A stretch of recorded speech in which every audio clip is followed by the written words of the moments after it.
Start करना था लेते तो लास्ट में नाम है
work together.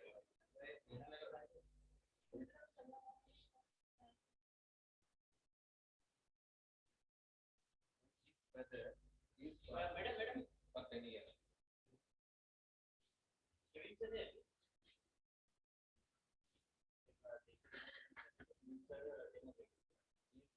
Like for 10 years. Okay. And so that schooling. Yes, no, जो भी लिखा प्रॉब्लम हो जाएगा यार लिखा तो यहाँ पे प्रॉब्लम होगा कुछ प्रॉब्लम है नो लिखा तो उससे प्रॉब्लम होगा मैंने इज फ्रॉम माय विलेज तब भी वही बोल के नदीम सर के पास बाहर आए थे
फ्लोर पे जाके वहाँ से जगह टेस्ट करें। तो मैं क्या कहाँ जाऊँ, कौन सी क्या करूँ?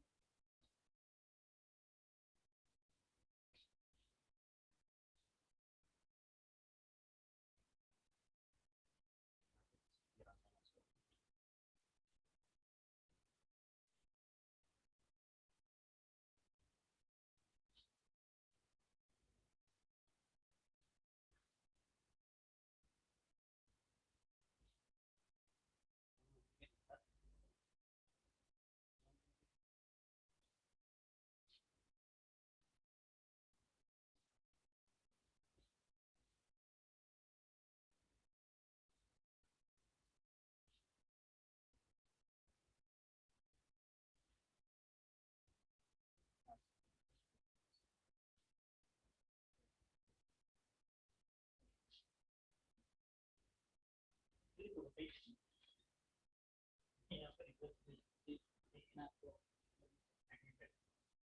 वो होस्ट बताए, बस एडमिट करो या वो बस वो होस्ट बताए कैसे बनाते मुझे पता नहीं।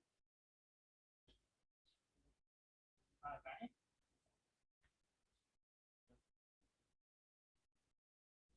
ये देखिए ये इतना सारे सब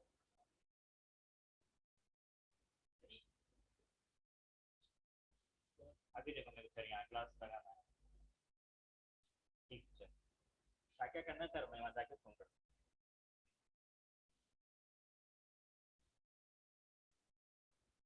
हाँ देखिए right click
Good morning, students.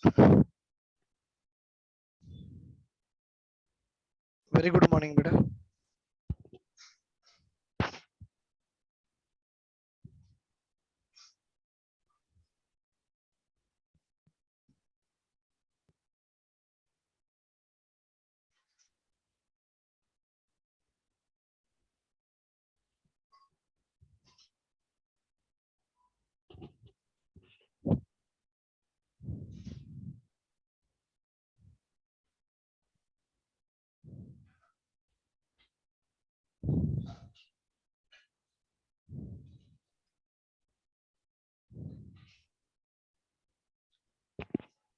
बेटा good morning, very good morning. क्या मैं ऑडिबल हूँ? एक बार बता दीजिए बेटा, क्या आपको मेरी आवाज आ रही है?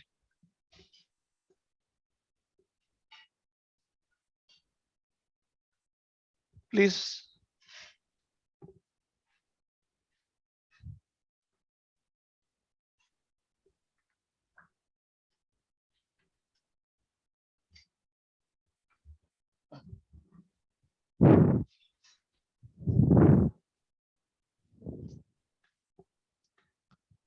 हाँ बेटा, आप लोग मुझे सुन पा रहे हो?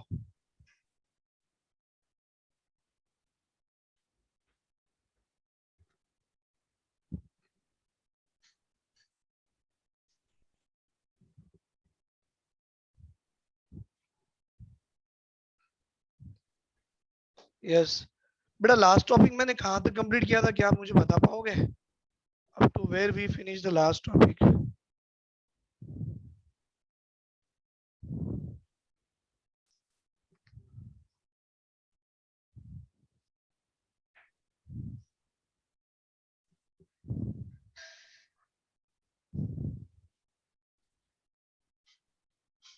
यस।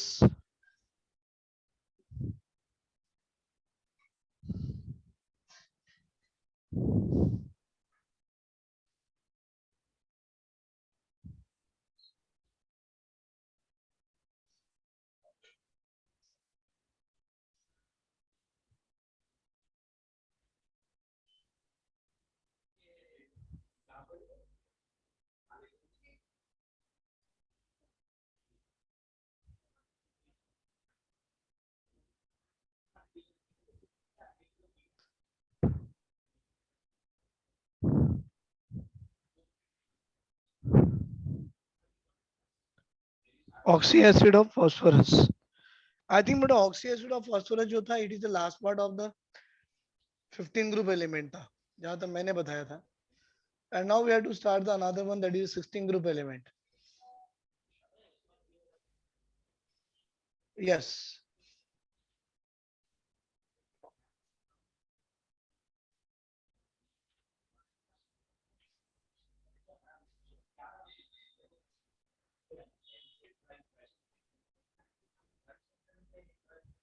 राइट बेटा।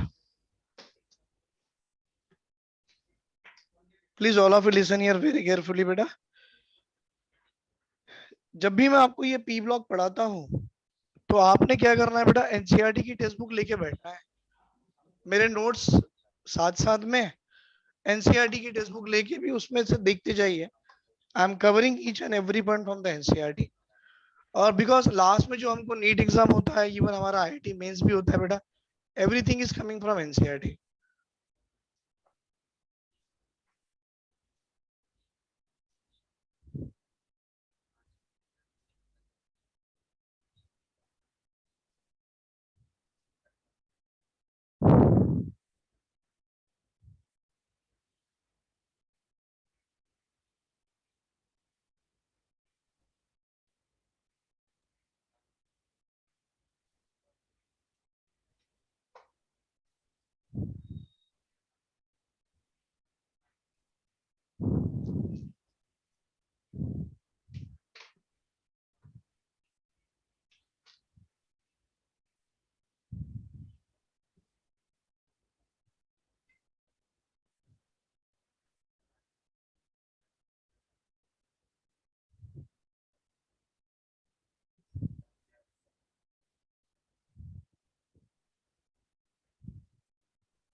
रेड बेटा आज का जो टॉपिक होगा हमारा पी ब्लॉक से, that is 16th group element होगा, क्योंकि इसके पहले हमने 15 ग्रुप खत्म कर दिए थे and now we are talking about 16th group element.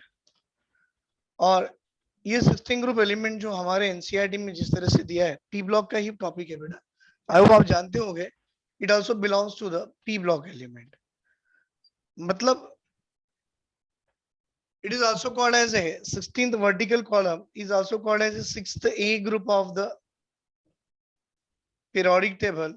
और इसकी पहला एलिमेंट इसका है oxygen, so you should call it as a oxygen की family, called as a oxygen family.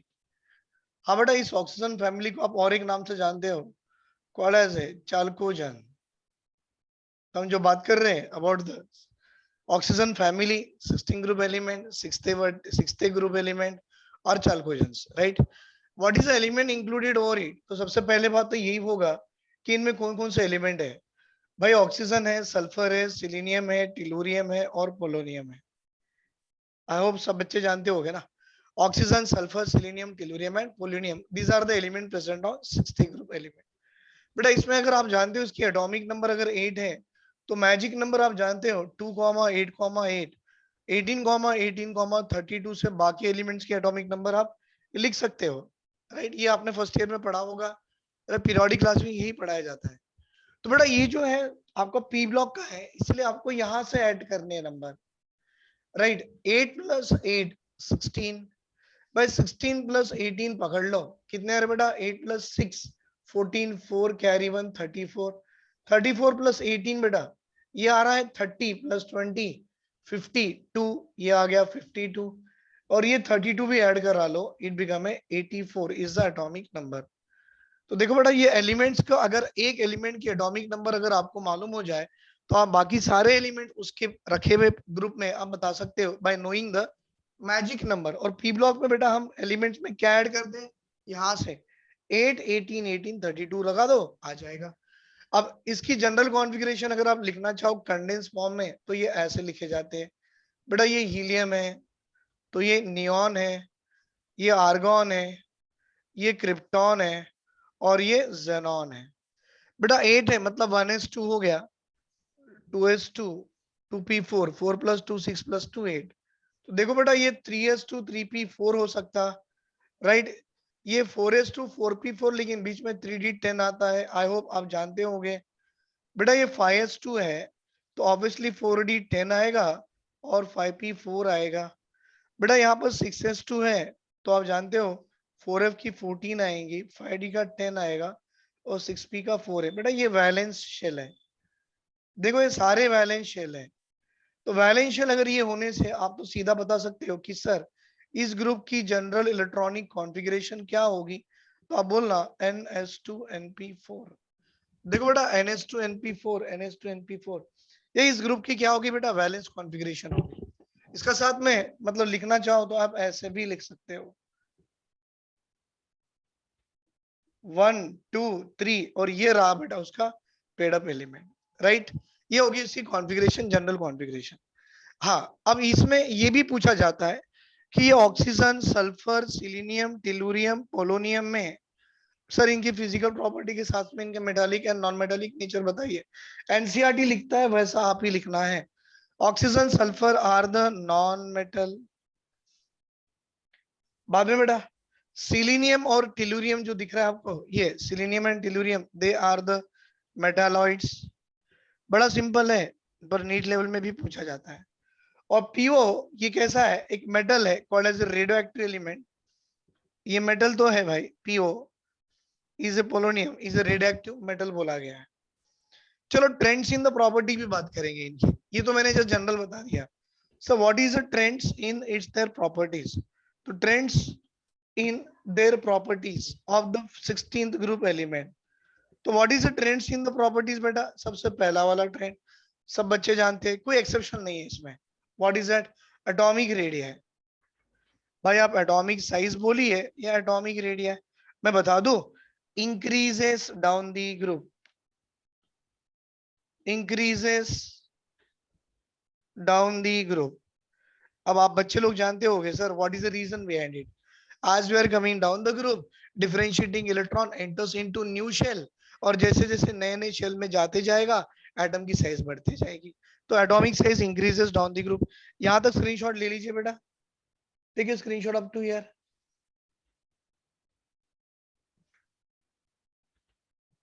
Right, यहाँ कोई चेंज नहीं है बेटा, इसीलिए मैंने कुछ लिखा ही नहीं है। अगर आपको देखना है, oxygen, sulphur, selenium, tellurium, polonium बढ़ते जाएंगी, it is the size of atomic size और एटॉमिक रेडियस। बेटा आयोनाइजेशन एनर्जी में भी कोई फर्क नहीं पड़ता, और आप जानते हो ionisation potential is inversely proportional to the atomic size. तो क्या लिखोगे, decreases down the group. Ionisation energy क्या हो गया, it is decreases down the group. मतलब oxygen, sulphur, selenium, tellurium, polonium, it is the order of ionisation energy. हाँ बेटा, यहाँ कोई एक्सेप्शन नहीं है, इसलिए मैंने भी कोई एक्सेप्शन लिखा नहीं। हाँ लेकिन हमारे एनसीईआरटी में एक वर्ड जरूर लिखा हुआ है, उन्होंने बोला अगर आपके पास 6th ए ग्रुप है, अब आप देखो 1A से 2A, 2A से 3A, 3A से 4A, 4A से 5A, 5A से 6A, अलॉन्ग द पीरियड आ रहे हो, एटॉमिक साइज डिक्रीज होती है और आयोनाइजेशन एनर्जी इंक्रीज होती है। तो उन्होंने पूछा ionisation energy of a 5th A to 6th A, आप अगर बता पाए तो बता दीजिए। तो हमको मालूम पड़ रहा है डिक्रीजेस, एटॉमिक साइज डिक्रीज करके आयोनाइजेशन एनर्जी बढ़नी चाहिए। हाँ बेटा, एटॉमिक साइज बढ़नी चाहिए। आई होप आपको नहीं दिख रहा, यहाँ तक सही है बेटा। What is that, ionization potential decreases down the group. तो मैंने ये ऑर्डर लिख दिया, अगर ये ऑर्डर नहीं भी दिखता है तो once again I will write for you. Ionisation energy की ऑर्डर क्या है बेटा, ये है oxygen, sulphur, selenium, tellurium and polonium, it is the order of ionisation energy. क्या हो रहा है, decreases down the group. I hope ये समझ में आ गया होगा आपको आयोनाइजेशन एनर्जी। हाँ लेकिन अगर आपको इन दोनों की बात पूछे बेटा, 5th ए ग्रुप और 6th ए ग्रुप की आयनेशन एनर्जी की ऑर्डर पूछे, तो कोई भी बच्चा यही सोचेगा along the period atomic size decreases, ionisation energy की बढ़ के होना चाहिए। लेकिन बेटा 5th ए की आयनेशन एनर्जी आपके 6th ए से बढ़ के है। जानते हो क्यों, क्योंकि यहाँ पर आपके पास हाफ फील्ड कॉन्फ़िगरेशन रखा है और यहाँ पे आपके पास neither half filled nor completely filled वाली कॉन्फ़िगरेशन रखी हुई है। बेटा आप जानते हो हाफ फील्ड कॉन्फ़िगरेशन मतलब स्टेबिलिटी सबसे ज्यादा हो जाती है, higher the stability greater the ionisation energy. तो ये कंसेप्ट है एनसीईआरटी का, जो आपको एग्जाम में भी पूछा जाता है। स्क्रीनशॉट ले लीजिए बेटा इसका भी।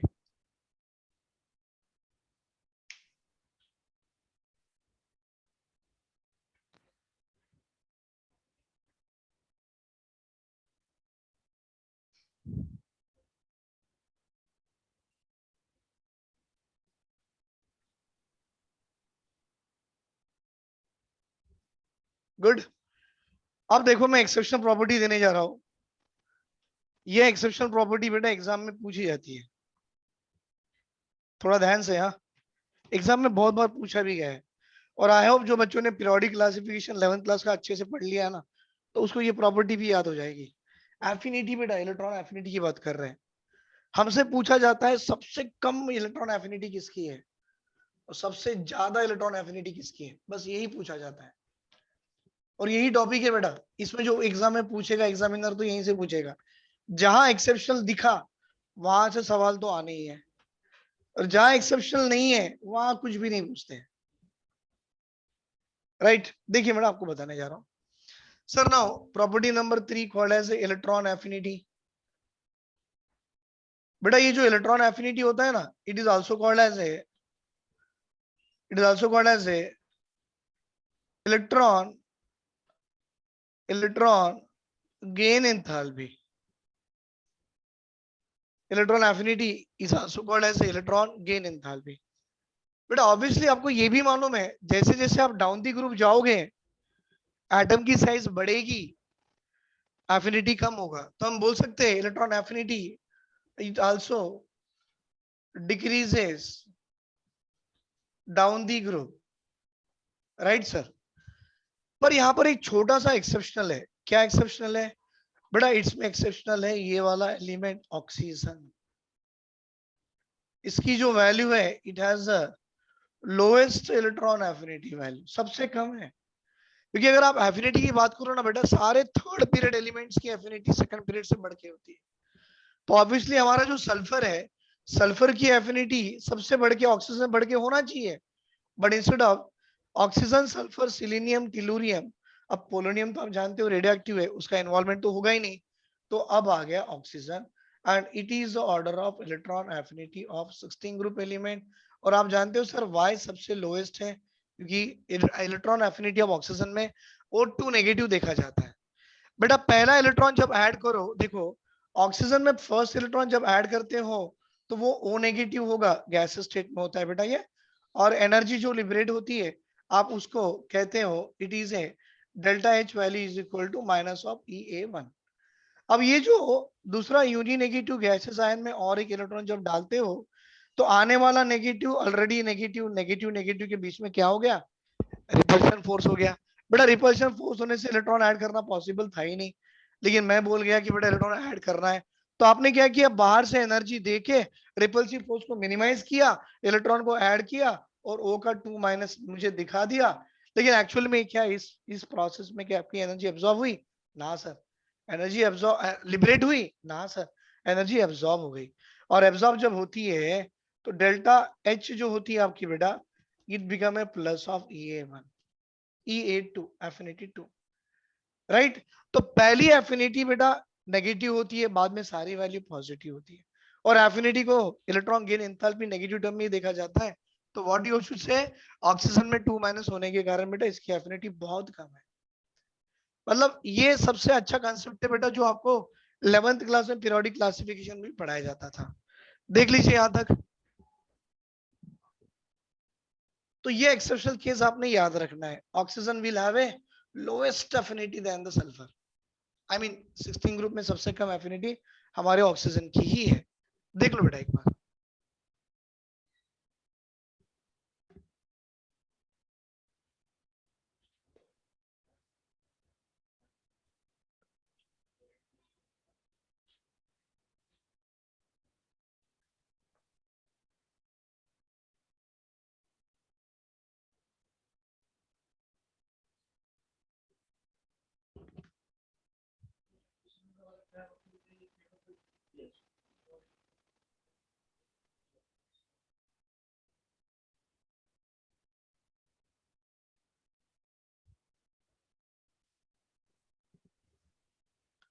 बेटा अगर इसके पीछे रीजन भी लिखना है आपको, आप रीजन ऐसे लिख सकते हो, due to smaller size of the oxygen atom the incoming electron is repelled by the lone pair of the oxygen atom.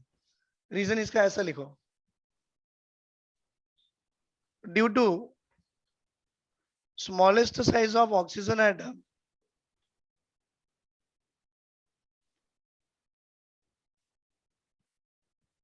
due to smallest size of oxygen atom incoming electron is repelled by lone pair of oxygen atom।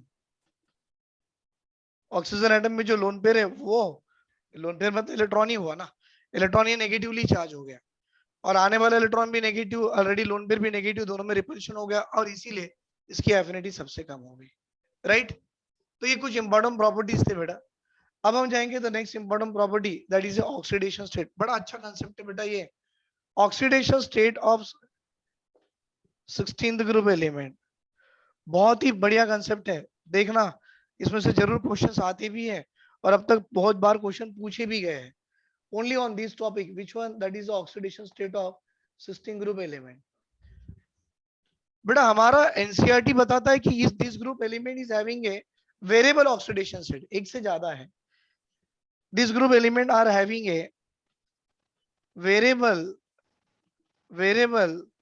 Oxidation state. Variable मतलब एक से ज्यादा, कैसे बेटा, -2 भी हो सकता है, +2 भी हो सकता है। आप जानते हो इनकी कॉन्फ़िगरेशन NS2 NP4 था, तो बेटा बाकी के 4 इलेक्ट्रॉन लूज करा के +4 भी दे सकता है, थोड़े और एनर्जी देके यहाँ के भी 2 निकाल के +6 भी दे सकता है ना बेटा, +4 एंड रिमेनिंग 2 निकाल के +6 भी पॉसिबल है। इतना ही नहीं, ये सारे इसमें बेटा, ये सारी जो ऑक्सीडेशन स्टेट आ रहे हैं, एलिमेंट के पास एक से ज्यादा ऑक्सीडेशन स्टेट आ जाए, ऐसे एलिमेंट को बोलते हैं कि इस एलिमेंट के पास वेरिएबल ऑक्सीडेशन स्टेट है, राइट। अब आप ऑक्सीजन की बात करो, ये I-2 किस किस के पास में है, तो ऑक्सीजन का 2- और भाई सल्फर का 2-, तो ये दो आपके क्या हो गया, oxidation state exhibited by the oxygen and the sulphur. इतना ही नहीं बेटा, सल्फर के पास इससे ज्यादा भी है, sulphur can show +2, sulphur can show +4, sulphur can show +6। कैसे, ध्यान से देखिए बेटा, हम बात कर रहे हैं सल्फर की, और आप जानते हो सल्फर की ग्राउंड स्टेट कॉन्फ़िगरेशन कैसी होती है।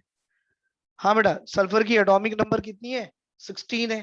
तो 16 मतलब कैसे लिखते हैं आप, sir it become a neon, ऐसे लिखते हैं ना बेटा, नियॉन लिख दूं मैं, 10, 10 + 2 12, 12 + 4 16। तो देखो बेटा 3s ऑर्बिटल में 2 इलेक्ट्रॉन आ गए, और 3p ऑर्बिटल में 4 इलेक्ट्रॉन आ गए, 2 3 4, और बाकी के जो होंगे 3d भी अगर होंगे तो खाली पड़े हुए हैं, इसमें कुछ भी नहीं है। तो बोलो इसमें कितने अनपेड इलेक्ट्रॉन दिख रहे हैं आपके पास, 2। तो बेटा अगर मुझे इसके इलेक्ट्रॉन निकालने अनपेड को, तो ये 2 इलेक्ट्रॉन को निकाल दो, तो मैं बोलूंगा सल्फर की ग्राउंड स्टेट की कॉन्फ़िगरेशन +2 हो सकती है। बेटा एक काम करो ना, इसी को फर्स्ट एक्साइटेड स्टेट में डाल दो, इसी को आप कहा फर्स्ट एक्साइटेड स्टेट में डाल दो। कैसे, यहां से एक इलेक्ट्रॉन उड़ा के यहां ले जाओ, तो बेटा आपका जो 3p4 था, अब वो 3p4 बन गया 3p3, जो 3d0 था 3d1 बन गया,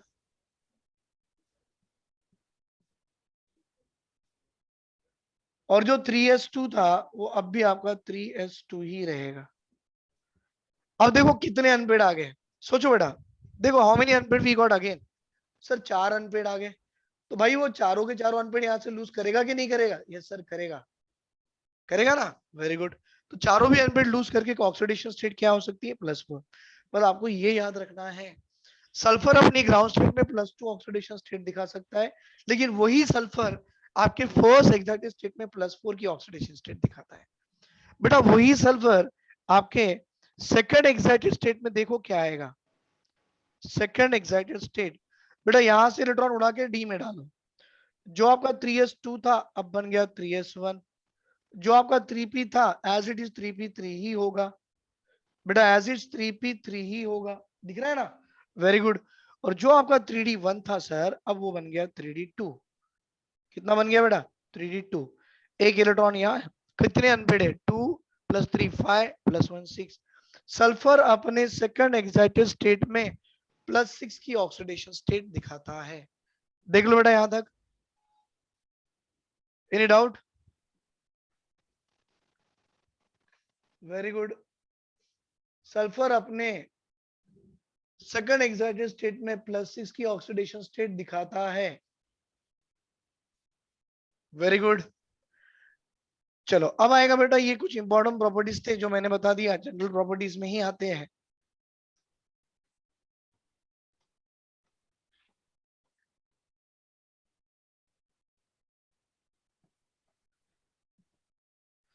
बेटा यहाँ पर अब होगा थोड़ा फिजिकल स्टेट्स की बात करेंगे।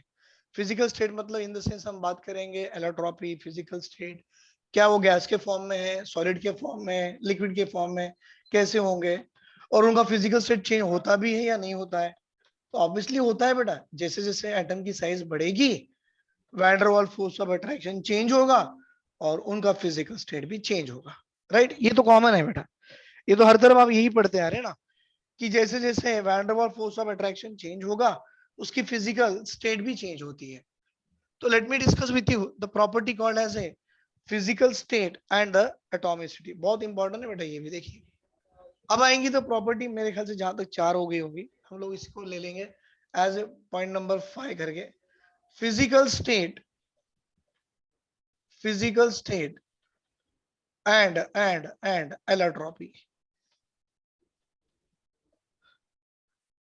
हाँ बेटा, सल्फर की एलोट्रॉपी में बड़ा सा टॉपिक है, अलग से पढ़ लेंगे, फिलहाल फिजिकल स्टेट ही देख लेंगे, वही हमारे लिए बेहतर रहेगा, फिजिकल स्टेट, क्योंकि एलोट्रॉपी अलग से ही पढ़ना है। बेटा फिजिकल स्टेट में बात करो, अगर आप ऑक्सीजन की बात करो तो मैं बताऊं बेटा, oxygen will exist in the form of A gas, बाकी के जो है सल्फर, फास्फोरस एंड ऑल, ये ऑक्सीजन है बेटा, it will be exist in the form of A gas but other elements are there of this group element, they are exist in the form of their solid. अब ये oxygen जो gas है वो कैसे exist करता है, तो ये भी देखो बेटा, oxygen will exist as a dioxygen gas. Sir dioxygen gas को तो O2 मॉलिक्यूल ही कहते हैं ना, हाँ बेटा, and it also exists in the form of a one more called as a trioxygen molecule। और सर ये जो ट्राइऑक्सीजन गैस जो मॉलिक्यूल होता है इसको आप O3 के फॉर्म में लिखते हैं और this is also called as a what, ozone. Yes sir, it is also called as a what, ozone. तो अब बात कर रहे हैं बेटा, एग्जांपल हमको बुक में दिया गया है कि they are given the chemistry of the dioxygen. O2 की केमिस्ट्री की बात कर रहा है। O2 की केमिस्ट्री मतलब प्रिपरेशन ऑफ O2 क्या होगा और कैसे बनता है, ये तो आप अब तक तो पढ़ती ही आए ना बेटा। Preparation of O2 can be done by the thermal decomposition of what? Very good. Thermal decomposition of potassium chlorate। बेटा पोटेशियम क्लोरेट को डिकम्पोज करा लो तो ये आएगा KCl में और ये O2 के गैस में। तो भाई यहाँ पर 2 मोल डाल दो, देखो डिकम्पोज होके ऑक्सीजन गैस दे दिया। ये सर लिख लो बेटा, यहाँ तो स्क्रीनशॉट ले लो। It will decompose and form the O2 gas।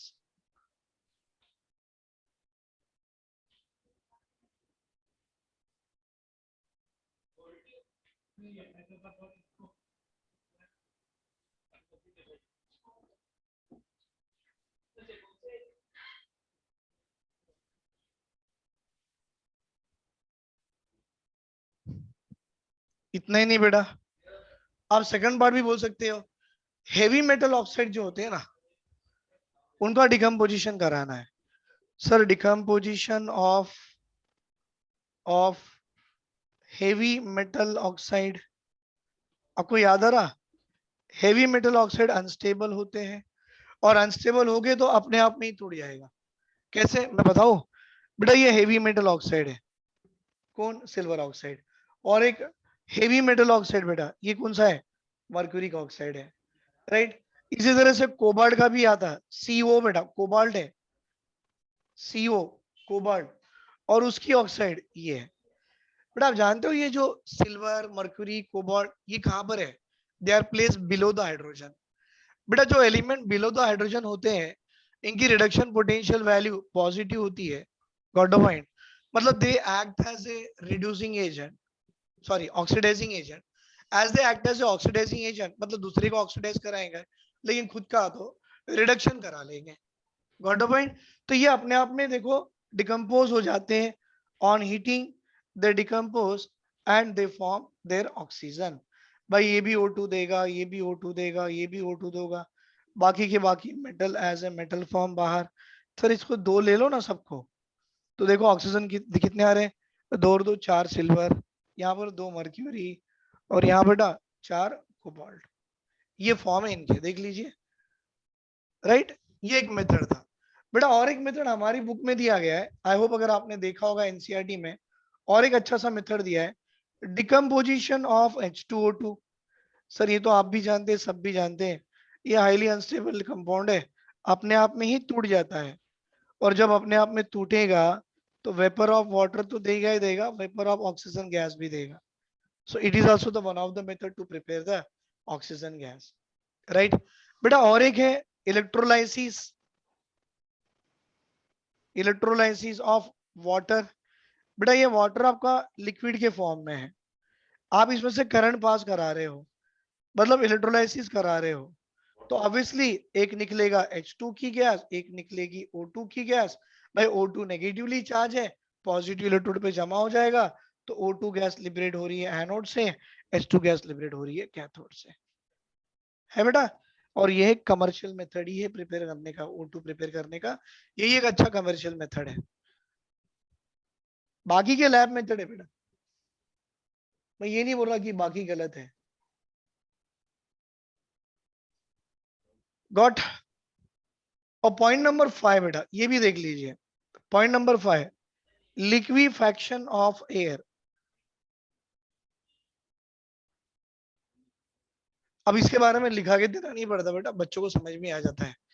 Atmospheric air को लिक्विफाई करो बेटा, एटमॉस्फेरिक एयर में O2, N2, CO2 बाकी के इम्प्योरिटीज गैसेस है वो निकाल लो, जितने बार लिक्विफाइशन कराओगे आपका O2 का गैस आते रहेगा। It is also the one of the commercial method to prepare the oxygen gas. ले लो बेटा, यहां तक स्क्रीनशॉट ले लीजिए। Very good. ये था कुछ method of preparation of dioxygen जो आपको बुक में दिए गए थे। हाँ बेटा, मेथड ऑफ प्रिपरेशन ऑफ, ये एनसीईआरटी का ही है, मैंने एडिशनल नहीं लिखा है। अगर रेफरेंस बुक देखो ना, एडिशनल बहुत मिलने वाले हैं। If you go to the reference book बेटा, इतने एडिशनल आएंगे याद नहीं रख पाते। But I will prefer everyone only go through the NCERT में जितने दिए वो ही देखना है, ना तो उससे ज्यादा और ना तो उससे कम बेटा। Everything up to there it is more than enough. क्योंकि लास्ट मोमेंट में बहुत बढ़ जाता है बेटा, रेफरेंस बुक करते करते करते इतनी चीजें हो जाती है कि we can't remember anything in exam hall.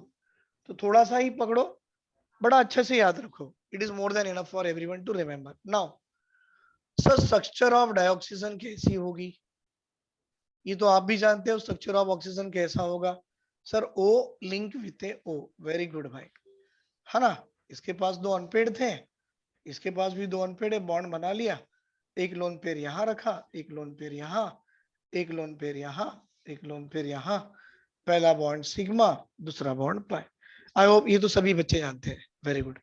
आपसे पूछा जाता है बेटा ये O2 मॉलिक्यूल का नेचर क्या है, तो आप जानते हो sir, it is a paramagnetic in nature. Sir दिख तो नहीं रहा, हाँ बेटा, paramagnetic according to molecular orbital theory. हमने 11th क्लास में केमिकल बॉन्डिंग में पढ़ा था, वही वाला कंसेप्ट है। और वो पूछते भी है कि भाई पैरामैग्नेटिक ड्यू टू अनपेड, मतलब अकॉर्डिंग टू MOT, तो अनपेड कहाँ है सर? ये तो आपको याद भी होना चाहिए, है ना। Pi star 2px is equal to pi star 2py। इन दोनों में एक एक अनपेड इलेक्ट्रॉन है, एंटी बॉन्डिंग मॉलिक्यूलर ऑर्बिटल में एक एक अनपेड इलेक्ट्रॉन है, इसीलिए इसकी नेचर क्या हो गई? पैरामैग्नेटिक हो गई। तो सर इसकी प्रॉपर्टीज कैसी हो सकती है डाइऑक्सीजन की? डाइऑक्सीजन मतलब बेटा O2 गैस की प्रॉपर्टीज क्या हो सकती है? हाँ बेटा, मेटल में डालो ऑक्साइड देगा, हाइड्रोजन में डालो वाटर देगा, नॉन मेटल कार्बन में डालो उसकी भी ऑक्साइड देगा। तो देखिए, ऑक्सीजन को अगर आप मेटल में डालते हो तो वो मेटल की ऑक्साइड देगा, नहीं? हाँ बेटा यही है। अगर ऑक्सीजन को किसी हाइड्रोजन गैस से पास करो तो भाई वो लिक्विड वाटर देगा, और इसी ऑक्सीजन को किसी नॉन मेटल से रिएक्ट करा लो, लेट अस से हमारी एनसीईआरटी ने नॉन मेटल कार्बन लिया गया है, तो नॉन मेटल से रिएक्ट करा लो, वो उस नॉन मेटल की ऑक्साइड ऐसे कार्बन डाइऑक्साइड देगा, राइट। तो अब बात आ गई है बेटा, यहाँ पर आपको पढ़ना है oxide form by this group element. तो अब हमारा जो टॉपिक शुरू होगा that is of the oxide form by this group element. भाई ऑक्साइड तो ऑलरेडी O तो ऑक्सीजन है ही ना, तो क्या हो गया, कोई भी एलिमेंट आपके 6th ग्रुप से अगर ऑक्सीजन से कंबाइन करेगा तो वो देगा उस एलिमेंट की ऑक्साइड। तो भाई ऑक्सीजन प्लस ऑक्सीजन तो क्या ऑक्सीजन की ऑक्साइड आएंगी? हाँ बेटा आ भी सकती है ना। और जो ऑक्साइड देगी वो या तो आपको MO2 टाइप की ऑक्साइड देगा, या तो वो आपको बेटा MO3 type of the oxide देगा। अब आप सोचो, इन प्लेस ऑफ MO ले लो बेटा, O डॉट O2 तो O3 बन गया, O डॉट O3 तो 2O2 बन गया। नहीं समझे? यहाँ M की जगह O लगा दो बेटा, O डॉट O2 तो O3 हो गया ozone, O dot O3 total O4 हो गया, मतलब 2O2 हो गया। ऐसे देखे जाते हैं। ले लो स्क्रीनशॉट ले लो, इसी को पढ़ना है बेटा, अभी इसी को पढ़ना है।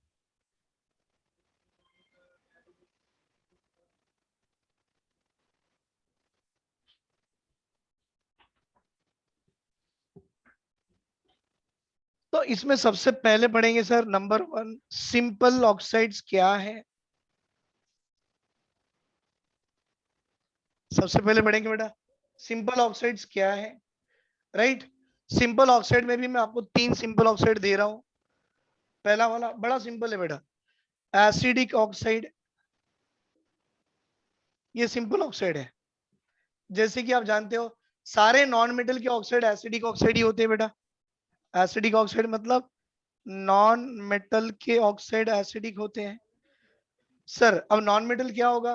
Carbon with oxygen carbon dioxide, sulphur with oxygen sulphur dioxide, हाँ बेटा ये नॉन मेटल के ऑक्साइड्स हो गए, right, that is acidic in nature. अब होगा बेसिक ऑक्साइड।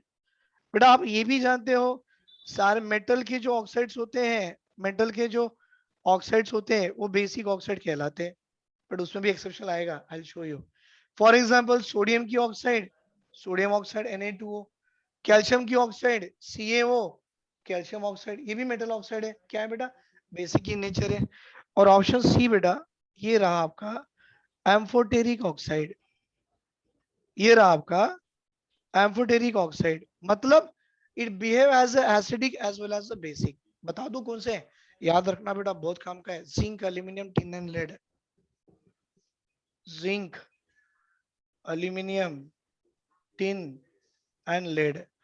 बेटा टिन के दोनों SnO2, right, SnO4, PbO, PbO2, Al2O3, ZnO, सारे oxide of zinc, aluminium, tin and lead are the amphoteric oxide होते हैं। और एग्जाम में बहुत बार पूछा गया है, बच्चे कंफ्यूज हो जाते हैं, मैं चाहता हूँ कंफ्यूज मत हो जाओ, इसी 4 एलिमेंट को याद रखो, बहुत काम आ जाएगा।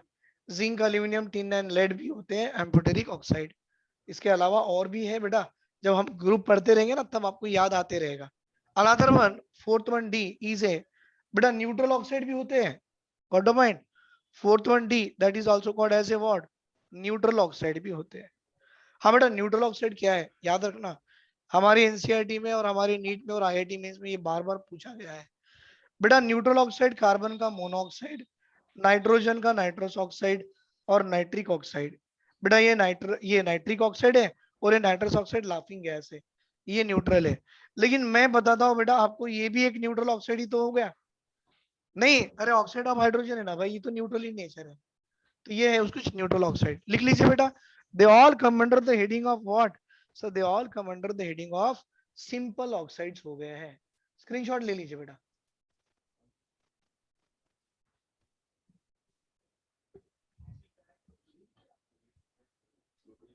बेटा अगर ये सिंपल ऑक्साइड है तो दूसरा मिक्सड ऑक्साइड भी होंगे। हाँ बेटा, दो अलग अलग ऑक्साइड मिला के जो बनते हैं ना, that is the mixed oxide. कैसे करा देंगे वो भी देखो।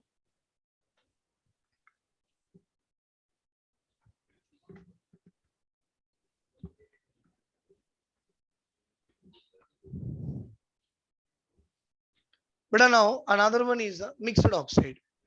एग्जांपल करेंगे बेटा, मैग्नेटाइड ओर ले लो आप, बड़ा अच्छा एग्जांपल है वो। Number 2 mixed oxide.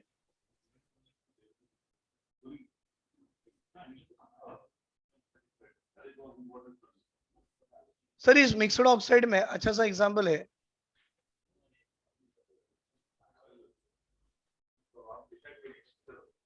I think बच्चों लोगों को मेटलर्जी थोड़ा सा याद होगा, है ना, मैग्नेटाइड ओर है ना, आयरन ऑक्साइड का ओर होता है बेटा, Fe3O4।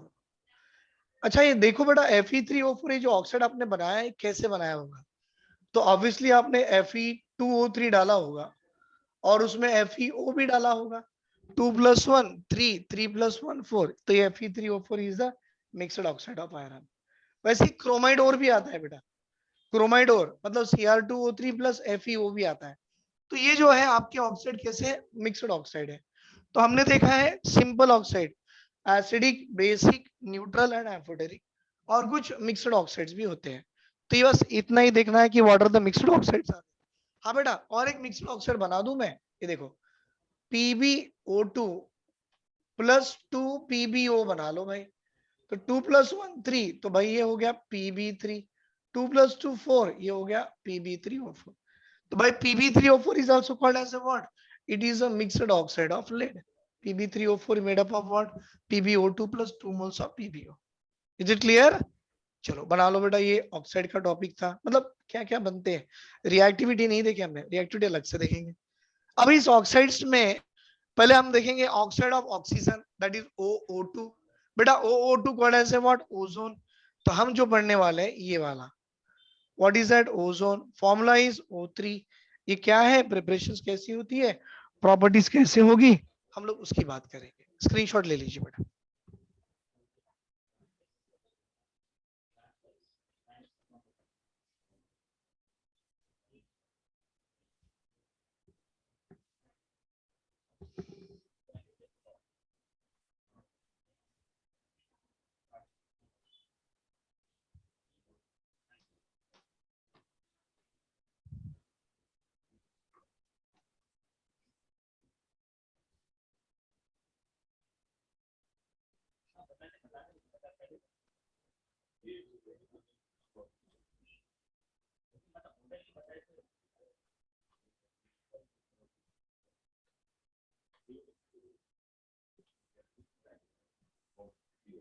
But next one we'll see now. Another one is a topic called as ozone.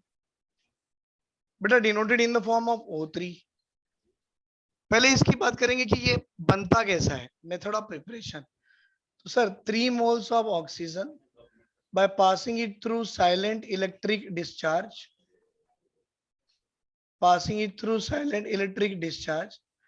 and it will be converted into ozone.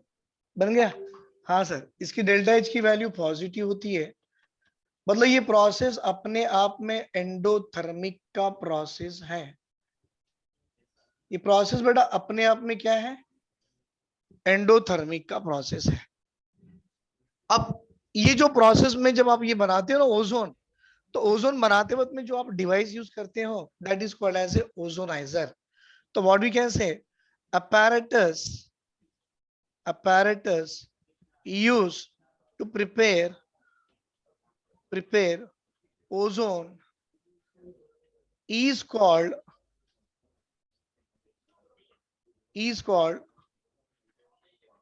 Ozoniser. बेटा ओजोन बनाने के लिए जो apparatus आप यूज करते हो ना, it is called as an ozoniser. Right बेटा. और ये प्रोसेस कैसा होता है, साइलेंट इलेक्ट्रिक डिस्चार्ज से ही बनता है और एनर्जी अब्सॉर्ब करेगी, तो it is endothermic. Very good. Sir अगर इसकी स्ट्रक्चर की बात कीजिए ओजोन का, आई होप आपने 11th क्लास में केमिकल बॉन्डिंग में लेविस-डॉ स्ट्रक्चर सीखा होगा, है ना. वैसे ही कुछ है बेटा. ऑक्सीजन होंगे, 3 ऑक्सीजन पहले बना लो, वेरी गुड. फिर ये डबल बॉन्ड, राइट. एक सिंगल बॉन्ड होगा, सिंगल बॉन्ड में भी आप जानते हो एक तो डेटिव बॉन्ड होगा, राइट. बाकी के बना लो बेटा, 2 4 + 2 6 + 2 8, 2 4 6 + 2 8. इसके पास देखो बेटा 2 4 6 + 2 8. ये हो गया ओजोन का स्ट्रक्चर. अगर इसकी रेजोनेंस हाइब्रिड बनाना चाहो तो आप ऐसे बना सकते हो ना, ये अगर यहाँ है तो बेटा हो सकता है ये डेटिव बॉन्ड यहाँ आ जाए और ये डबल बॉन्ड यहाँ चले जाए, मतलब यहाँ पर 2 लोन पेयर, वेरी गुड, और इसके पास 3 लोन पेयर और इसके पास 1 लोन पेयर. फिर आपसे पूछता है क्या बेटा ये ऑक्सीजन और ऑक्सीजन की बॉन्ड लेंथ क्या है, क्या बेटा it is a bond length of single bond और it is a bond length of double bond. तो क्या बोलना, sir it is the bond length for the oxygen is the average of single and double bond. Right. ये आपने chemical bonding में पढ़ा था. फिर आपको ये भी पूछा जाता है what is the bond order of, सुनो ऑक्सीजन इन ओजोन. ये ओ की बॉन्ड ऑर्डर कितनी है, तो भाई इन दोनों के बीच में पहले सिंगल बॉन्ड, फिर इन दोनों के बीच में बाद में डबल बॉन्ड, और नंबर ऑफ रेजोनेटिंग स्ट्रक्चर तो 2 है, 2 + 1 3/2 मतलब 1.5 is the bond order of oxygen in ozone molecule. देख लो बेटा, देख लो, यही तो कंसेप्ट है केमिकल बॉन्डिंग में जो आपने पढ़ा था. केमिकल बॉन्डिंग में यही पढ़ाया गया था बेटा. मतलब आपसे पूछा जाए इनका रेजोनेंस हाइब्रिड आप कैसे बनाना चाहो, तो क्या करना, जहां जहां पाई बॉन्ड है वहां डॉटेड लाइन लगा दो. राइट बेटा. आपसे पूछा जाए सर इसकी फॉर्मल चार्ज निकालिए, तो आप देखो 0, यहां देखिए 1 2 3 4 एंड 5. आई होप आपको मेरे फॉर्मूले से याद है. Actual number of electron in the valence shell of oxygen 6 होते हैं, माइनस कितने 1 2 3 4 5, 6 - 5 बिकम +1, तो इसकी +1 है भाई, इसकी भी +1 है. और यहाँ देखिए बेटा 6 - 7 1 2 3 4 5 6 और ये 7, तो ये हो गया -1. इसकी फॉर्मल चार्ज -1. ये +1 -1 भाई, ये -1 +1. तो यहाँ आप देखिए आपका ये नेगेटिव चार्ज डीलोकलाइज हो रहा है, पॉजिटिव तो सर पे बैठा हुआ ही है, तो ये उसकी रेजोनेंस हाइब्रिड होगी इन दोनों की.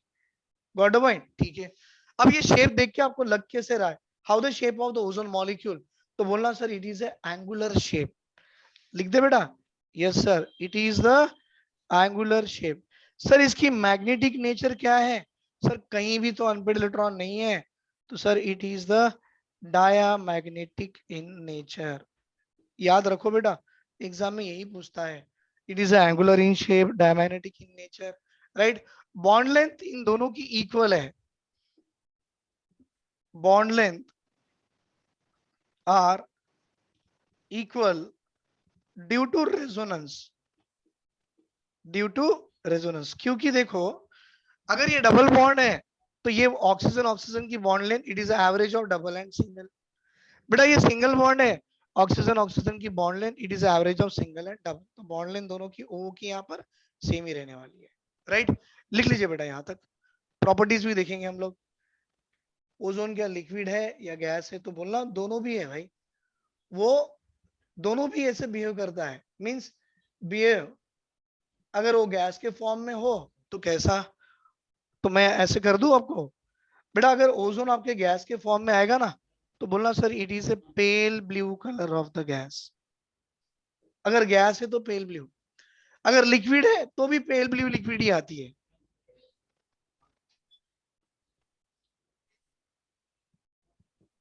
ओजोन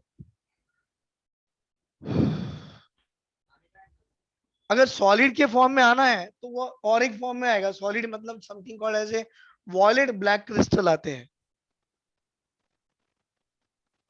वॉयलेट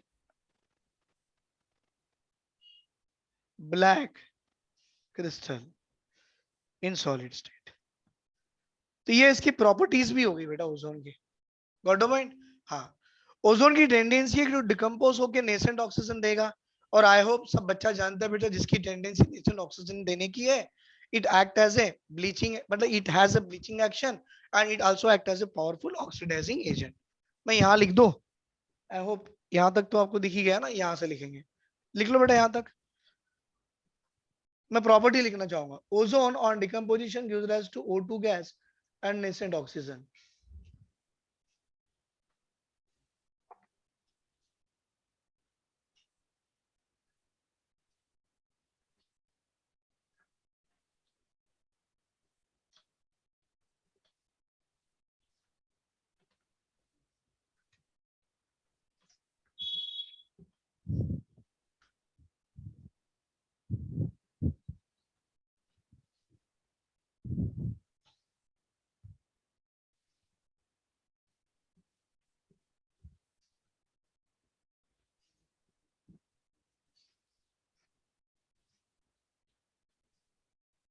बेटा ozone on decomposition gives rise to O2 gas plus nascent oxygen.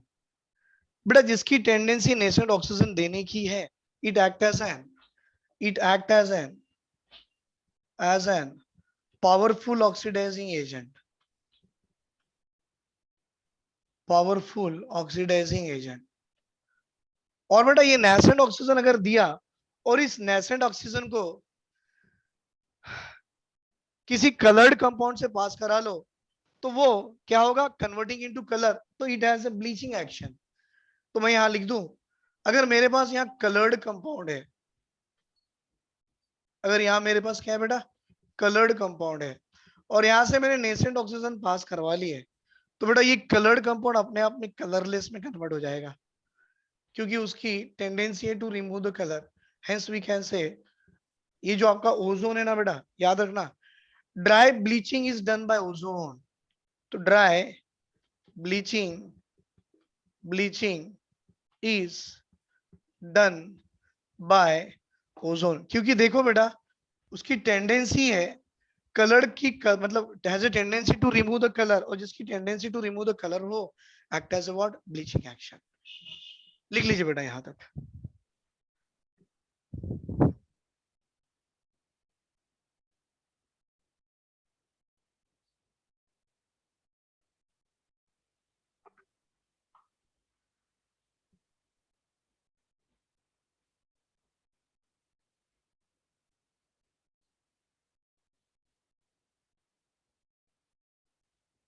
ठीक है ना। अब यहाँ पर और एक प्रॉपर्टी देखेंगे हम ओजोन की। बेटा अगर आप ओजोन को पीबीएस से पास कीजिए, ये तो आप जानते होंगे H2O2 की इसमें पढ़ भी चुके हैं आप, तो बेटा it has a tendency to convert the PbS into PbSO4। मतलब कैसे मालूम, बेटा ये आपका ब्लैक लेड सल्फाइड था, ओजोन पास करा के इसको कन्वर्ट करा लिया व्हाइट लेड सल्फेट। तो भाई ये ब्लैक कलर को व्हाइट में कन्वर्ट करना मतलब डीकलराइज ही हुआ ना, तो डीकलराइज होना मतलब क्या हो गया, ब्लीचिंग एक्शन। वैसे ही NO को देखो बेटा, NO अगर आप ओजोन गैस पास करा लो NO कन्वर्ट हो जाता है NO2 में, और बाकी की O2 गैस बाहर निकल जाती है। Got the point? ये थे बेटा अबाउट द ब्लीचिंग एक्शंस। अभी यहाँ पर next topic will see after the ozone, हम लोग जाएंगे बेटा एलोट्रॉपी ऑफ सल्फर। ले लो इसका स्क्रीनशॉट, वेरी गुड।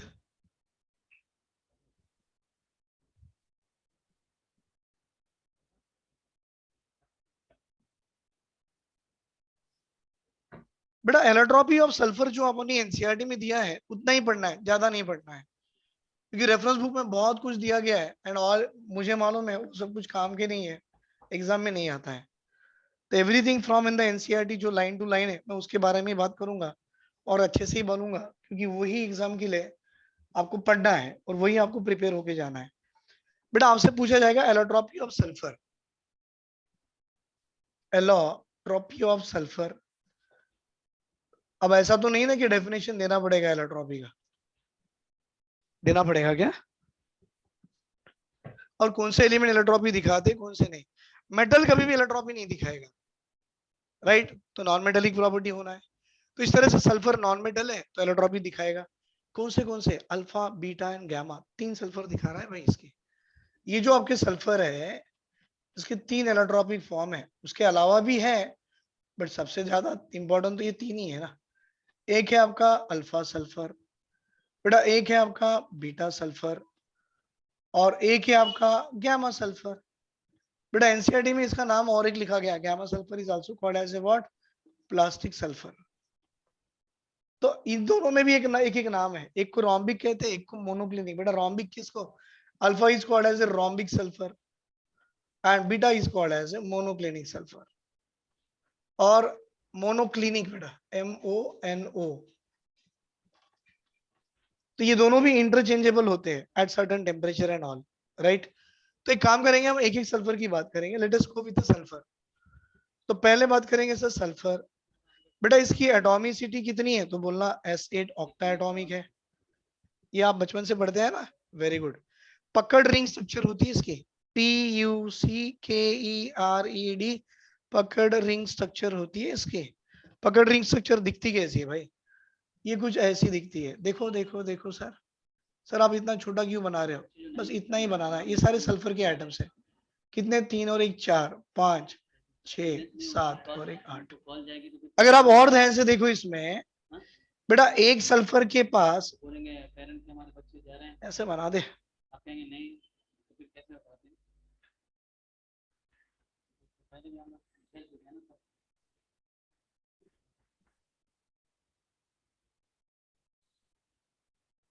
बेटा ध्यान से देखिए, एक सल्फर के पास 2 सिग्मा बॉन्ड और 2 लोन पेयर है।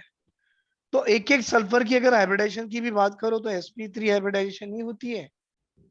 2 लोन पेयर 2 सिग्मा बॉन्ड मतलब 4 इलेक्ट्रॉन पेयर आ गए, sp3 की हाइब्रिडाइजेशन आ गई। दिख रहा है बेटा आपको? Very good. इसमें ये पूछता है what is the covalency of sulphur. तो याद रखना बेटा बहुत अच्छा इंपॉर्टेंट है। कोवेलेंसी अगर आप सल्फर की पूछते हो तो कोवेलेंसी का मतलब होता है number of bond form by atom. देखो मैं लिख रहा हूं, what is mean by covalency. Covalency मतलब number of bond form by atom. उस एटम ने कितने बॉन्ड बनाया उसकी वो कोवेलेंसी होगी भाई। तो इसमें सल्फर ने कितने बॉन्ड बनाया? 2, इसने भी 2। तो what is the covalency of sulphur भाई?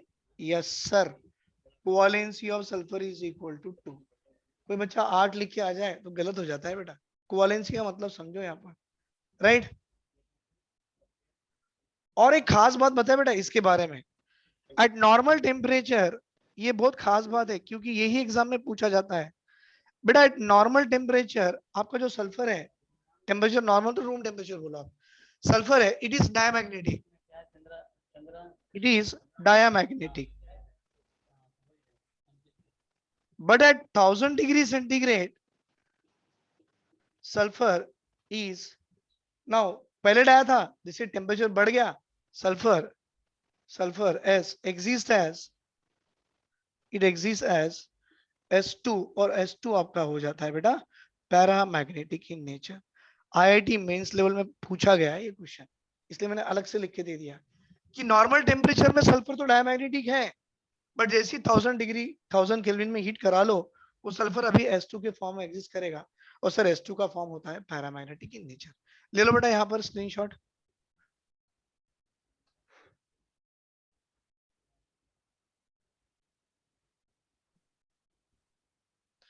बेटा इस केस में अगर आपसे पूछा जाए what is the oxidation state of the sulphur, तो बोलना बेटा oxidation state of sulphur in acid form is equal to 0, क्योंकि वो मॉलिक्यूलर फॉर्म में, और कोई भी एलिमेंट अपने मॉलिक्यूलर फॉर्म में या एलिमेंटल फॉर्म में आ जाए तो उसकी ऑक्सीडेशन नंबर तो 0 ही होना है। गुड, ले लो बेटा यहां तक। अब हम जाएंगे रोम्बिक, मोनोक्लिनिक और इनके बनने के तरीके क्या क्या है वो देखेंगे हम लोग, राइट। चलो स्क्रीनशॉट लेते चलो।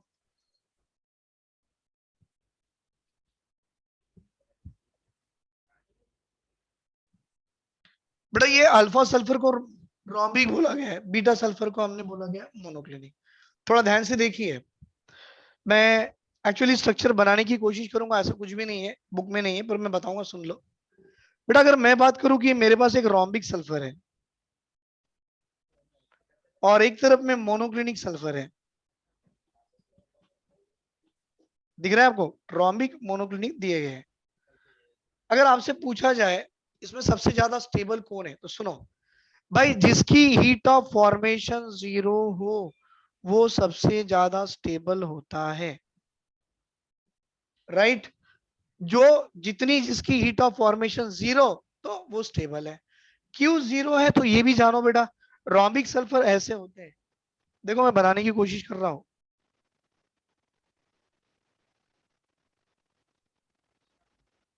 बेटा ये स्ट्रक्चर देख के आपको ऐसा नहीं लग रहा कि एक स्ट्रक्चर दूसरे स्ट्रक्चर में पूरी तरह से फिट हो गया। बेटा क्रिस्टल फॉर्म में अगर देखे तो वो पूरी तरह फिट हो गया, अगर पूरी तरह फिट हो जाए तो उसके बॉन्ड में, उसके उन मॉलिक्यूल्स में, लेयर में अट्रैक्शन इतना बढ़ जाता है कि उसको तोड़ने के लिए आपको एनर्जी बहुत ज्यादा लगेगी, तो वो स्टेबल हो जाता है।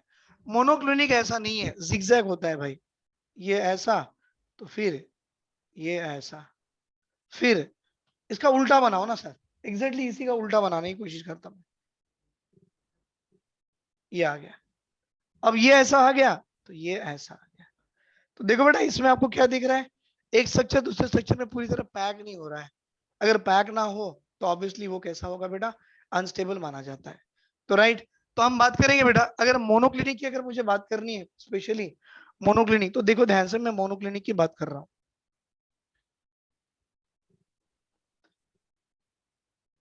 ये मेरा मोनोक्लिनिक है, मोनोक्लिनिक सल्फर है। अगर मैं इसे हीट कर लूं, देखो ध्यान से बेटा, अगर मैं इसे हीट करा लूं तो ये इसके टुकड़े टुकड़े फॉर्म बनेंगे, कैसे देखिए बेटा,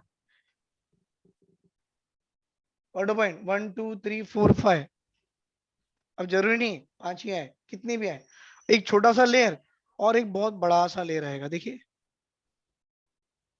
ये हीट करने से टूट गए, छोटे मॉलिक्यूल बड़े मॉलिक्यूल में। बेटा ये जो छोटे मॉलिक्यूल बड़े मॉलिक्यूल जो दिख रहे हैं, इसमें देखिए पहले इसमें 5 आ गए, दूसरे इसमें उससे ज्यादा आ गए, तीसरे इसमें और ज्यादा आ गए।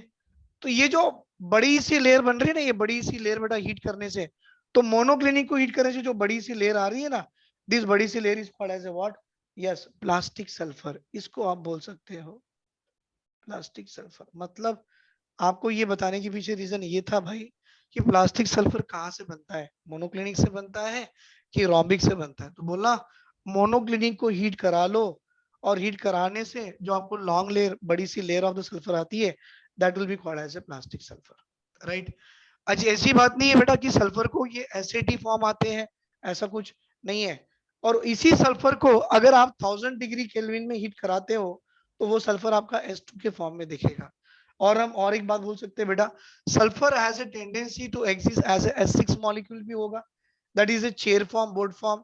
चेयर और बोर्ड में उसका chair form is considered as a more stable, मैं बताना चाहूंगा, आप ये लिख लो बेटा, अलग पेज में बना लेंगे क्योंकि जगह कम पड़ गई।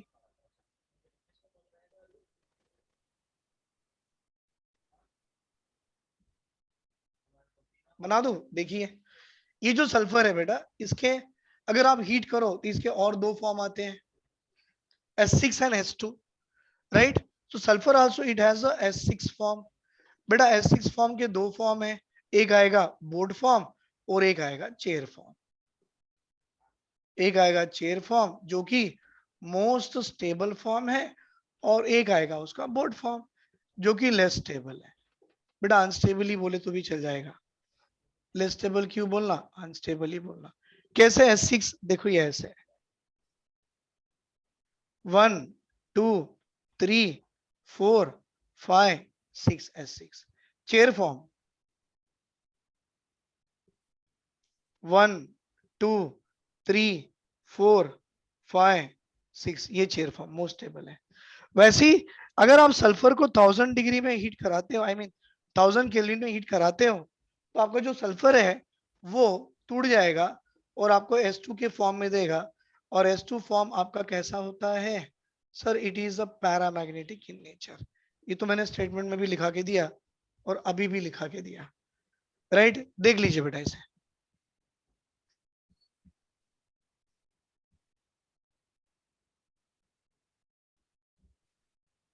बन गया।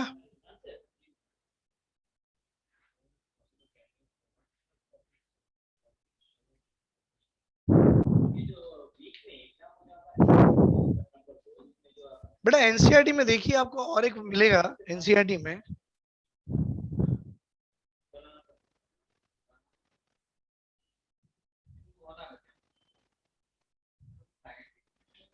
Sir, if possible, can you provide subtopics of the topic?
बेटा ये मोनोक्लिनिक रोम्बिक ये इनके स्ट्रक्चर्स होते हैं, हम लोग बुलाते नहीं कि इसको मोनोक्लिनिक क्यों बोला गया है एंड ऑल, ये इनके बेटा स्ट्रक्चर्स हैं, तो बेस्ड ऑन द स्ट्रक्चर ही इसको बताए जाते हैं।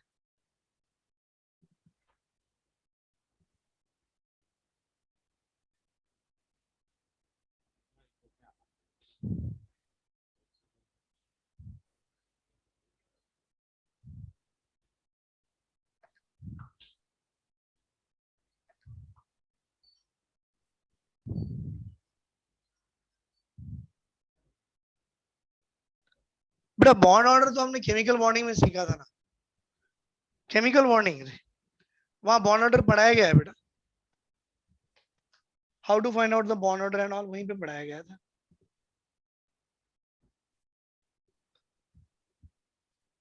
चलो इसके साथ में मुझे आपको ये भी बताना था, 1 सेकेंड।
हाँ बेटा, एनसीईआरटी में और एक टॉपिक दिया गया था, उसी में एलोट्रॉपी में, मैं वही रिकॉल कर रहा हूँ,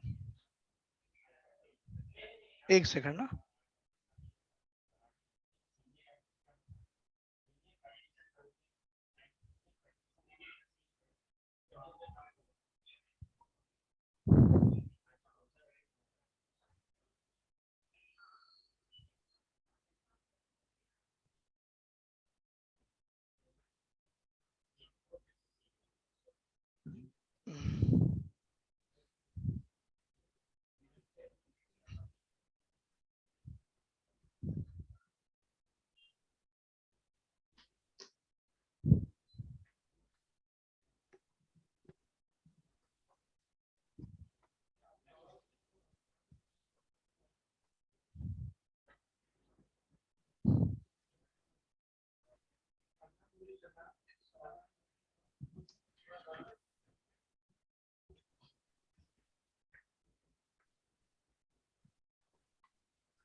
राइट बेटा,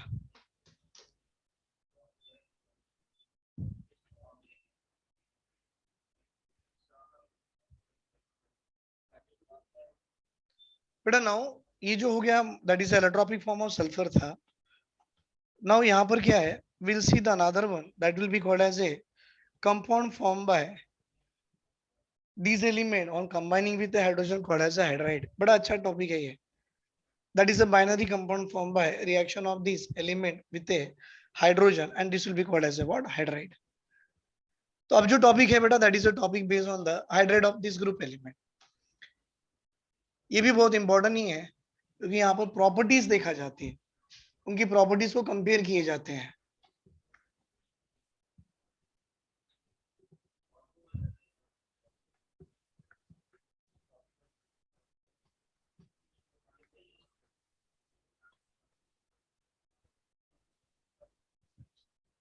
नाउ बेटा ये जो टॉपिक है, this is called as a hydride and this will be called as a hydride of 16 group element. कोई भी एलिमेंट अगर हाइड्रोजन से कंबाइन करा लो तो वो अपना एक टाइप ऑफ द हाइड्रेट देगा और वो होगा बेटा that is H2M type of the hydrate form by 8। तो आप बोलोगे M क्या है बेटा, M is any element of 6 है। अब आप लगा के देखो, अब आप लगा के देखो बेटा कैसे बनेगा। सर क्या मैं ये हाइड्रेट ऑफ ऑक्सीजन लग सकता हूँ? सर ये सल्फर होगा, ये सिलीनियम होगा, ये टेलुरियम होगा, पोलोनियम तो रेडियो एक्टिव है, आप लिख ही नहीं सकते हो। वेरी गुड बेटा, ये सारे इसमें आपको पूछा जाता है ऑफ द वाटर की बात करो। एग्जाम्पल में H2O की बात करो, everybody knows that sir water का स्ट्रक्चर अगर बनाने जाए तो ये कुछ ऐसे होगा। ऑक्सीजन के साथ 2 हाइड्रोजन जुड़ गए, एक लोन पेयर नीचे एक लोन पेयर ऊपर, और इस ऑक्सीजन की हाइब्रिडेशन पूछे जाए तो क्या है, sp3 है। अगर आपसे पूछा जाए सर इसकी ज्योमेट्री क्या है, तो ऑब्वियसली sp3 मतलब geometry decided by the hybridisation. लेकिन अगर आपसे शेप पूछा जाए तो lone pair bond pair lone pair lone pair के रिपल्शन से शेप बन गया वी शेप, या तो आप इसे एंगुलर बोल सकते हो या तो आप इसे बेंट शेप भी कह सकते हो। तो बेटा geometry decided by hybridisation but shape decided by the number of electron pair present around the central atom. Right, ये हो गया। अब ये तो मैंने एक ही एग्जांपल दिया, बाकी की मतलब जरूरत भी नहीं है हमको। अब आपसे पूछा जाएगा ये बनता कैसे है, तो देखिए बेटा hydrogen on combining with oxygen it form it's hydrate. बना नहीं बना, डायरेक्ट मेथड से करा लो ना बेटा, ये 2 डाल दो यहाँ, ये 2 हो गया, क्या सर उस तरह से H2S बना सकते हैं? पर डायरेक्ट मेथड से नहीं बना सकते. It is on combining with a sulfide of iron FeS2 और HCl से रिएक्ट करा लो, तब जाके आपको H2S गैस निकलेगी. राइट बेटा. अब देखो H2S निकल गया, सल्फर तो 2 थे, तो भाई एक काम कर लो, ये दे दो, 2 into 2 4 हो गए. गॉट. और बाकी का FeNCl it will form its halide called as a FeCl3 salt बना लेगा. तो मैं आपको इतना ही बताना चाहूंगा बेटा, ये तो डायरेक्ट मेथड से बन गया, बट ये डायरेक्ट मेथड से नहीं बनता. It is prepared on treating the metal sulphide with A acidic medium और विथ एसिड. राइट, ये था बनाने के मेथड से. और सारे के सारे नहीं देने की जरूरत नहीं है, ओनली वाटर एंड H2C देना इंपॉर्टेंट है. हाँ, अब ये जो हाइड्रेट में सबसे पहले प्रॉपर्टी नंबर 1 पूछता है कि बॉन्ड एंगल किसकी ज्यादा है. सर मैं आपको एक बात बताऊं बेटा, ये सल्फर सिलीनियम टेलुरियम जो भी है, इन सब की बॉन्ड एंगल अप्रोक्सीमेटली 90 डिग्री आती है, क्योंकि इनकी साइज इतनी बड़ी है बेटा. सल्फर सिलीनियम टेलुरियम की साइज इतनी बड़ी है कि यहाँ पर इंटरमिक्सिंग ऑफ एटॉमिक ऑर्बिटल नहीं होता है. तो आप क्या बोलना, as the size of the central atom increases bond angle decreases. लिख दूं मैं, as the size of central atom increases, क्या होगा सर, बॉन्ड एंगल डिक्रीजेस. तो यहां पर ओवरलैपिंग ऑफ एटॉमिक ऑर्बिटल होती है बेटा. ओवरलैपिंग आसपास 90 90 90, ये 93 92 और 90 पॉइंट समथिंग आ जाएंगे. एग्जैक्टली बॉन्ड एंगल लिखने की जरूरत भी नहीं है, बट ऐसे ही है. तो आपको देखा जाए तो बॉन्ड एंगल की order H2O will be greater than H2S than H2SE than H2TE. It is the order of what? Bond angle of hydride of 16th group element. लिख लो बेटा, यहां तक स्क्रीनशॉट ले लीजिए.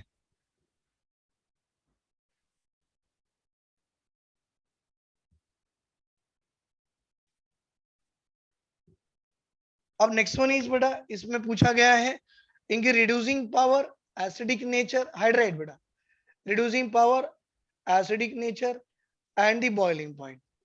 बेटा ये तो आप सभी को मालूम होगा. अगर मैं इनकी 16 ग्रुप में हाइड्राइड की अगर बॉइलिंग पॉइंट की बात करूं, तो यू नो बॉइलिंग पॉइंट में बेटा वाटर का बॉइलिंग पॉइंट सबसे ज्यादा है. एक्चुअली होना ऐसा है, H2O, H2S, H2SE और H2T एक्चुअली ऐसा होना है, लेकिन एक्सेप्शनली वाटर की बॉइलिंग पॉइंट सबसे ज्यादा आ गई. क्यों बेटा? क्योंकि बोलना ड्यू टू है ना, टेंडेंसी टू फॉर्म क्या सर, इंटरमॉलिक्यूलर हाइड्रोजन बॉन्डिंग. बेटा यहाँ इंटरमॉलिक्यूलर हाइड्रोजन बॉन्डिंग इन्वॉल्व होगी ना, इसीलिए इसकी बॉइलिंग पॉइंट सबसे ज्यादा होगी. किसकी बेटा? H2O की. Got the point. इसी तरह से पॉइंट नंबर 3 मैं यहाँ लिख दूं बेटा. Point number 3, what is that sir? Acidic nature of these hydride, I mean these hydride of the 16 group element, जिसकी टेंडेंसी H प्लस देने की ज्यादा हो, वो एसिडिक इन नेचर. कैसे? सुनो बेटा, H2S अपने आप में आयनाइज कर गया और बना लिया HS minus and H plus. तो जिसकी टेंडेंसी H प्लस देने की है, एसिडिक नेचर. आप बोलो किसकी टेंडेंसी H प्लस देने की ज्यादा होगी? सर H2O की तो कम होगी, और H2S H2S ही बढ़ते बढ़ते बढ़ते बढ़ते H2T की बढ़ गई. तो which is a more acidic in nature? H2T is more acidic in nature and H2 is less acidic in nature. तो बेटा ये भी पॉइंट नंबर 3 को पकड़ के पॉइंट नंबर 4 जोड़ो. रिड्यूसिंग पावर क्या बेटा? रिड्यूसिंग पावर, जिसकी टेंडेंसी H प्लस देने की ज्यादा हो, उसकी रिड्यूसिंग पावर भी ज्यादा होगी. तो हम बोलेंगे reducing power increases down the group. That means जो एसिडिक नेचर देखे वही तो रिड्यूसिंग पावर है भाई. H2O, H2S, H2SE, H2TE, it is the order of reducing power of the hydride of 16th group element. अब इसी को देख के और एक पॉइंट लिख सकते हो, point number 5, what is that? Thermal stability. बेटा रिड्यूसिंग पावर बढ़ रहा, इसकी H प्लस देने की टेंडेंसी ज्यादा, तो लेस स्टेबल. इसकी H प्लस देने की टेंडेंसी कम, तो मोर स्टेबल. तो we can write reducing power is inversely proportional to thermal stability. तो क्या लिखेंगे बेटा? थर्मल स्टेबिलिटी डिक्रीजेस, इसका स्क्रीनशॉट ले लो आप। Yes, thermal stability decreases down the group, क्योंकि थर्मल स्टेबिलिटी और रिड्यूसिंग पावर को इनवर्सली प्रोपोर्शनल किया गया है। तो point number 5 we can say sir, what is that? Thermal stability, हाँ बेटा, thermal stability is inversely proportional to reducing power. Sir, it is inversely proportional to what? Reducing power. इसका मतलब हम बोलेंगे बेटा thermal stability of hydride of this group element, what is that? Decreases down the group. Thermal stability का मतलब क्या होता है बेटा? हीट करके बॉन्ड तोड़ते हैं ना, उसको थर्मल स्टेबिलिटी कहते हैं। तो thermal stability decreases down the group, क्योंकि बॉन्ड लेंथ बढ़ रहा, as a bond length increases bond energy decreases. Thermal stability decreases down the group because down the group bond length increases and bond energy, very good बेटा, decreases. मतलब thermal stability की order लिखना है ना, H2O, H2S, H2TE, H2S, sorry, oxygen, sulphur, selenium and tellurium बेटा, ये आ गई order of thermal stability. तो हम बोलेंगे थर्मल स्टेबिलिटी कौन ज्यादा थर्मली मोस्ट स्टेबल है? भाई वाटर, ऑब्वियसली जितनी ज्यादा हाइड्रोजन बॉन्डिंग उतनी ज्यादा थर्मल उसकी स्टेबिलिटी होगी। तो बेटा अभी हमने जहां तक कंप्लीट किया, that is about the hydride of sixteen group element, right? In my next class बेटा I will going to start that is a highlight form by sixteen group element. आप इसका स्क्रीनशॉट ले लीजिए।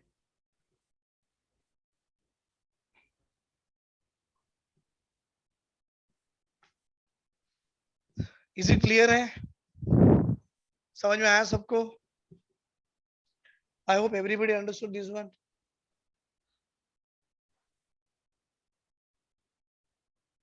हाँ बेटा,